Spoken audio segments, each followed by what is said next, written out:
My God, I hate drugs. President Duterte will come home from South Korea with almost 5 billion pesos in investments and $1 billion in official development assistance. That's according to presidential spokesperson Harry Roque. Roque says the money will go to infrastructure such as roads and bridges. Roque adds the South Koreans were also keen on investing in telecom.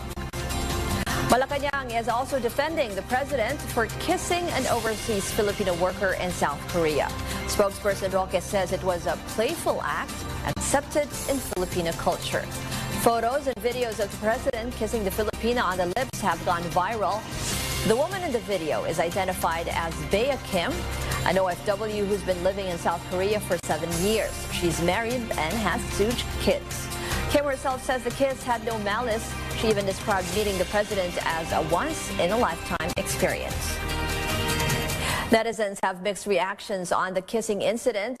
At Lazy Alphonse says it's not about the girl giving consent. It's about President Duterte presenting himself to the people. He tells Mr. Duterte, quote, "Presidente ka, learn to act like one." Another netizen echoes the sentiment. At Burnats_lovers asks, isn't it disgusting to publicly kiss someone who's already married? The user says, as the president, Mr. Duterte should act according to his position and be a role model. But Anacleto Solana on Facebook says, quote, "Komedya yan para masaya. Ganyan ang binisaya na harutan." Facebook user Esther Bacol also believes the gesture was without malice.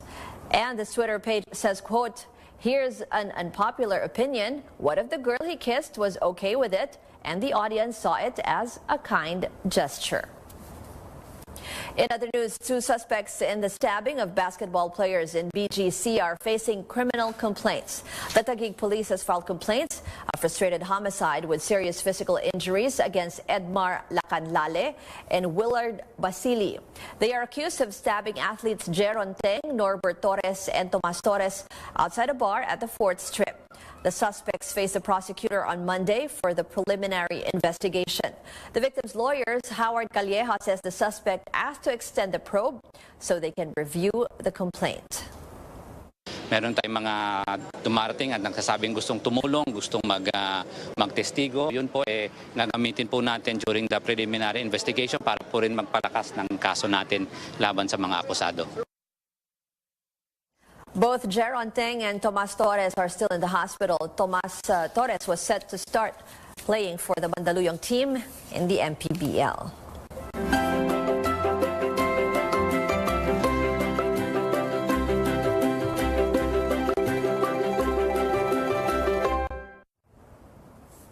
Over 100 complaints greet education officials on the first day of classes for public and some private schools Monday. Makoy Popioko was at the Batasan National High School last night. He tells us what many of the concerns were about. First day classes have been dismissed. And here at the Batasan Hills National High School in Quezon City, over 7,000 students are going home. And some of their parents have been waiting here as early as 6 p.m. Some of the students say they already have homework for tonight. This is the second shift for the day. In this school, classes are divided into 2 shifts because of the large student population. Batasan Hills is the biggest secondary school in the country with over 15,000 enrollees this year. School Principal Proceso Lera says teachers officially start their lessons today. There are no more dry runs, orientations, classroom cleanup, and other preparations, as these have been taken care of weeks before the opening of classes. Still, there were complaints from parents. Education officials received over 160 nationwide today. These are on top of the almost 2,800 complaints and concerns they got from May 21 until June 3. About a third of these complaints are related to enrollment. Other than these, authorities say the opening of classes was generally smooth and peaceful. Parents who have concerns or are in need of assistance may contact the DepEd hotlines flashed on your TV screens. The hotlines are open from weekdays from 6 a.m. to 6 p.m. and on weekends from 8 a.m. to 5 p.m. Education Secretary Leonor Briones says they have already directed school officials to accept late enrollees until the end of the month. Makoy Popioko, CNN Philippines. Let's take a look at the resumption of classes in the regions. Students in Marawi City are back in school a year after the Marawi siege. The Education Department says students are in temporary learning spaces as some schools on Ground Zero are still under rehabilitation. DepEd says students were provided with free school supplies and hygiene kits.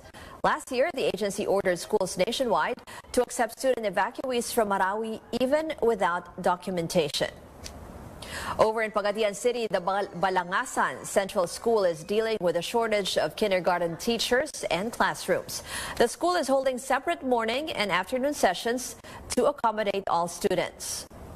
Meantime, the National Grid Corporation distributes free school supplies to students in 13 towns in Albay province. This is in line with the NGCP's yearly project to assist students from 400 public schools in communities hosting its facilities.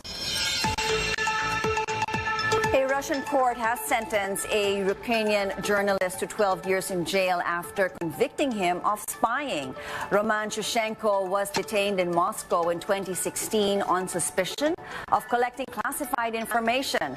The Russian Federal Security Service claimed that Shushenko was working on behalf of the Ukrainian Defense Ministry and that he gathered information about the Russian military and National Guard. Rights activists say the case is politically motivated. Education officials say the opening of classes in public and some private schools have been generally orderly and peaceful. But they add some schools admit challenges like lack of classrooms, teachers, and facilities remain.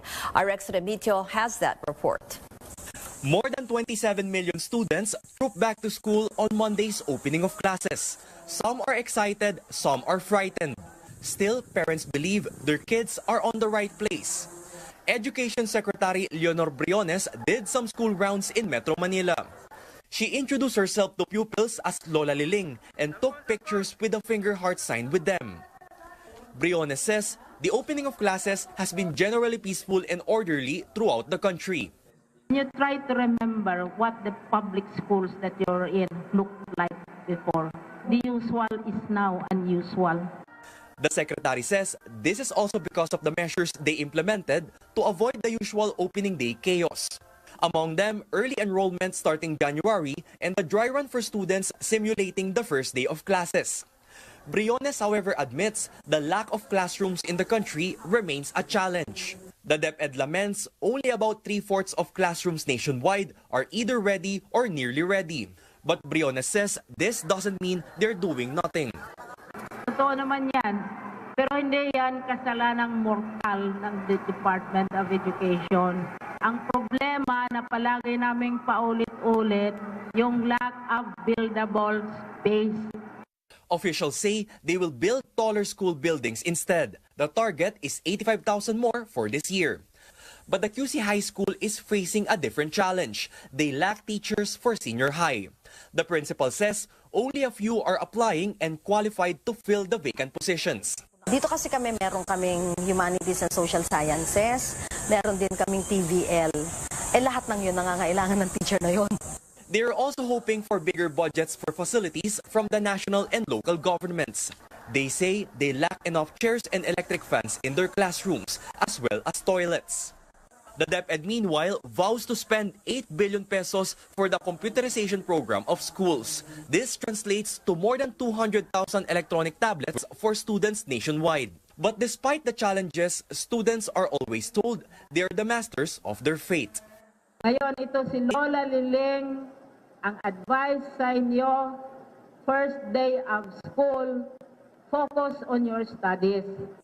Rex Remitio, CNN, Philippines.